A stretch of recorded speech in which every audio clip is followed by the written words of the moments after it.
छात्रों, आज हम आदिम अर्थव्यवस्था में संपत्ति की अवधारणा के बारे में अध्ययन करेंगे।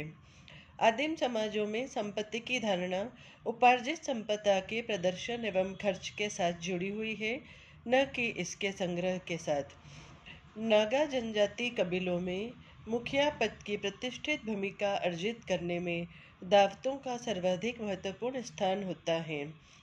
यूँ जनजाति में भूमि, व्यक्तिगत वस्तुएं एवं कतिपय अमूर्त अधिकार भी संपत्ति माने जाते हैं। संपत्ति की जिस अवधारणा से आज हम परिचित हैं वह सामंती है, या इससे भी अधिक आधुनिक एवं ऐतिहासिक दृष्टि से यूरोपीय सामंतीय काल के बाद की है। सामाजिक जीवन में संपत्ति द्वारा जो महत्वपूर्ण भूमिका निभाई जाती है, उससे सामाजिक संगठन के स्वरूप एवं वैविध्य प्रभावित होते हैं। वैसे संपत्ति स्वयं भी सामाजिक संगठन पर आश्रित होती है। लोवी ने कहा है, संपत्ति की धारणाएं औद्योगिकी के विकास एवं परिवर्तनशील नैतिक विचारों के साथ साथ सदैव बदलती रही है, और इन्हीं के अनुसार संपत्ति के संघटक भी औद्योगिकी, आर्थिक एवं वैचारिक परिस्थितियों से निसृत होते रह सकते हैं। आदिम समाज पर संपत्ति की आधुनिक अवधारणाएं आरोपित की जाए तो गलत न होगा। खाद्य संकलक समाज में न तो कोई संपत्ति हो सकती है और न पशुधन जैसा कोई आर्थिक अधिशेष, या कि पशुपालकों का भूमि पर स्वामित्व नहीं होता। इसलिए कहा जा सकता है कि कतिपय प्रकार की भौतिक संस्कृति का संचय मात्र ही संपत्ति नहीं है, अपितु कुछ एक विशेषाधिकार भी संपत्ति होते हैं, और जो कुछ अपना है उसे नष्ट करने का विशेषाधिकार भी इनमें सम्मिलित है। सामान्यतया आदिम समाज में भूमि, व्यक्तिगत वस्तुएं तथा अधिकार संपत्ति के अंतर्गत आते हैं। आदिम समाज में संपत्ति से तात्पर्य उपार्जित संपदा को खर्च करने तथा प्रदर्शन से लिया जाता है। पूंजी की तरह संपत्ति की अवधारणा परिवर्तनशील है। मजूमदार और मदान ने कहा है कि चल एवं अचल भौतिक वस्तुएं या विशेषाधिकार आदिम समाजों की संपत्ति होते हैं। इसमें संपत्ति का स्वामित्व संयुक्त या व्यक्तिगत होता है। संपत्ति पर स्वामित्व संयुक्त या व्यक्तिगत होता है। पशुपालक संयुक्त रूप से चारागाहों के स्वामी होते हैं। कृषकों का भूमि पर स्वामित्व संयुक्त या व्यक्तिगत दोनों ही प्रकार का पाया जाता है। इस संबंध में बहुल स्वामित्व अधिकार जैसे रोचक तथ्य की जानकारी न्यूजीलैंड, मेलानेशिया और पश्चिमी अफ्रीका से प्राप्त हुई है। इसके अंतर्गत कई हकदार एक ही वस्तु जैसे भूमि का अलग अलग उद्देश्य से उपयोग करते हैं। जैसे मेलानेशिया और पश्चिमी अफ्रीका में एक व्यक्ति किसी दूसरे की भूमि में उगने वाले पेड़ों का स्वामी हो सकता है, जबकि उस भूमि पर कृषि वह दूसरा व्यक्ति ही करता है। संपत्ति चाहे किसी भी रूप में हो, इसके साथ किसी न किसी का उत्तराधिकार या नियम प्रचलित रहता है। उत्तराधिकार उस स्थिति में और अधिक महत्वपूर्ण हो जाता है जब संपत्ति पर लोगों का व्यक्तिगत स्वामित्व हो। सामूहिक उत्तराधिकार में एक समूह पूरे तौर पर उस रूप में कभी एकाएक समाप्त नहीं होता जिस तरह एक व्यक्ति समाप्त हो जाता है। समूह की सदस्यता पूर्ति भी समय समय पर होती रहती है। भारतीय जनजातियों में दोनों प्रकार का स्वामित्व, सामूहिक एवं व्यक्तिगत, प्रचलित रहा है। हालांकि इन दिनों विशेष जोर सामान्यतः व्यक्तिगत स्वामित्व पर ही दिया जाता है। तथापि ऐसे उदाहरण भी हैं, जैसे नागा जनजाति में, जहां गांव की संपूर्ण भूमि पर पूरे गांववासियों का संयुक्त स्वामित्व होता है। मानवशास्त्रियों ने आदिम समाज में संपत्तियों को 3 भागों में बांटा है। पहला, प्राकृतिक वस्तुएं, जिसमें भूमि, नदी, नहर, समुद्र, खनिज पदार्थ, फल, फूल, पेड़ पौधे, चारागाह, पशु पक्षी, मछलियाँ आदि सम्मिलित हैं। भूमि अचल संपत्ति है। यह व्यक्तिगत एवं सामूहिक दोनों हो सकती है। सामूहिक संपत्ति में निश्चित क्षेत्र, जिसमें शिकार करने, फल फूल एकत्र करने, पशु चराने के क्षेत्र काम में लिए जाते हैं।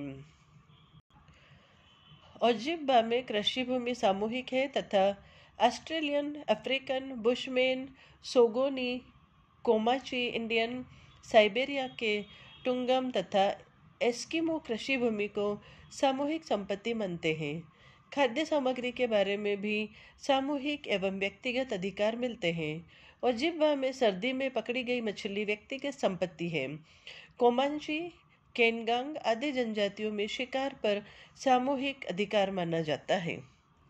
मानव शास्त्रियों ने दूसरी प्रमुख आदिम समाज में संपत्ति मानव निर्मित भौतिक वस्तुओं को माना है। मानव निर्मित भौतिक वस्तुएं जैसे मकान, वस्त्र, आभूषण, कपड़ा, फंदा, तीर धनुष तथा अन्य उपकरण आदि व्यक्तिगत संपत्ति माने जाते हैं। अगर किसी को आवश्यकता पड़ती है तो वह काम में लेने के लिए दूसरों से मांग भी लेते हैं। छात्रों, मानव शास्त्रियों ने आदिम समाज में तीसरी महत्वपूर्ण संपत्ति मानी है मानव निर्मित अभौतिक वस्तुएं। अनेक अभौतिक वस्तुएं हैं जो मानव ने बनाई है तथा आदिम समाज में उसे संपत्ति के अंतर्गत रखा है। ये अभौतिक वस्तुएं हैं संगीत, जादू, धर्म, कथाएं, मंत्र, कहानियाँ आदि। जनजातियों में जादू टोना विधिवत हस्तांतरित होते हैं। व्यक्ति इनको सीखने के लिए संघर्ष करता है। सामान्यतया जो भौतिक वस्तुओं का उत्तराधिकारी होता है वही अभौतिक वस्तुओं का भी उत्तराधिकारी होता है। संपत्ति की धारणा का स्वामित्व से घनिष्ठ संबंध होता है जिसे अनन्य समझा जाता है। व्यवहार में स्वामित्व शब्द का अर्थ किसी विशेष सामग्री का प्रयोग करने, उसे नष्ट करने या उसके बिक्री करने का अधिकार होता है।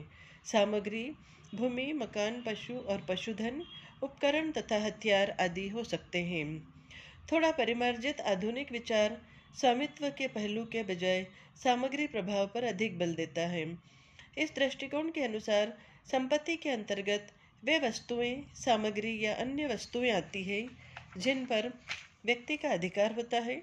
चूँकि स्वामित्व विरासत द्वारा या बिक्री अथवा उपहार द्वारा हस्तांतरणीय है, संपत्ति के स्वामित्व को निजी या अमूर्त कहा जाता है। जब इसके प्रयोग का उपयोग करने का अधिकार अनन्य और निरपेक्ष होता है। इसके विपरीत निगम की संपत्ति ऐसा पद है जिससे साझे अधिकार के उदाहरण का बोध होता है। सरल लघु समाजों में एवं आदिम समाजों में संपत्ति की अवधारणा का घनिष्ठ संबंध संपत्ति के संचय की अपेक्षा इसके प्रदर्शन एवं व्यय से होता है। मेलेनेशियन समाजों में प्रभुत्व संपन्न लोग बड़ी संख्या में शिकार मारकर विशाल भोज या जलसे का आयोजन करते हैं और इससे वे सामाजिक प्रतिष्ठा पाते हैं। ऐसी उदारता के प्रदर्शन, जिसे व्यवस्था के रूप में भी जाना जाता है, से संचित संपत्ति का व्यय होता है। इसी तरह नागाओं के प्रधान अपनी प्रतिष्ठित भूमिका की प्राप्ति के लिए भोज का आयोजन करते हैं। खाद्य संग्राहक एवं शिकार करने वाली जनजातियों में आर्थिक अधिशेष के अभाव के कारण किसी प्रकार की संपत्ति का उल्लेख नहीं किया जा सकता। पशुचारक भूस्वामी नहीं होता। इस तरह आदिकालीन समाजों में केवल भौतिक संस्कृति के उपादानों के संचय के बदले संपत्ति के अंतर्गत कुछ विशेष सुविधाएं आती हैं, जिनमें वितरण करने एवं नष्ट करने की सुविधा शामिल हो सकती है। आदिम समाजों में साझी संपत्ति के कई उदाहरण हैं। प्रायः पशु, भूमि तथा चरागाहों जैसे आर्थिक संसाधन संयुक्त रूप से और साझे स्वामित्व में होते हैं। न्यूजीलैंड, मलेशिया तथा पश्चिमी अफ्रीका के कुछ समाजों में बहुस्वामित्व अधिकार के चित्रित उदाहरण मिलते हैं, जहाँ कई स्वामी एक ही वस्तु का उपयोग कई उद्देश्य के लिए करते हैं। आदिम समाजों में संपत्ति का स्वरूप चाहे जो हो, इसमें दो बातें सामान्य रूप से दिखाई देती हैं। पहली, विरासत के कुछ नियम के अधीन यह सतत तथा सार्वत्रिक रूप से होता है। दूसरा महत्वपूर्ण तथ्य यह है कि उपयोग करने का अधिकार विरासत या बिक्री या उपहार के रूप में सर्वत्र हस्तांतरणीय होते हैं।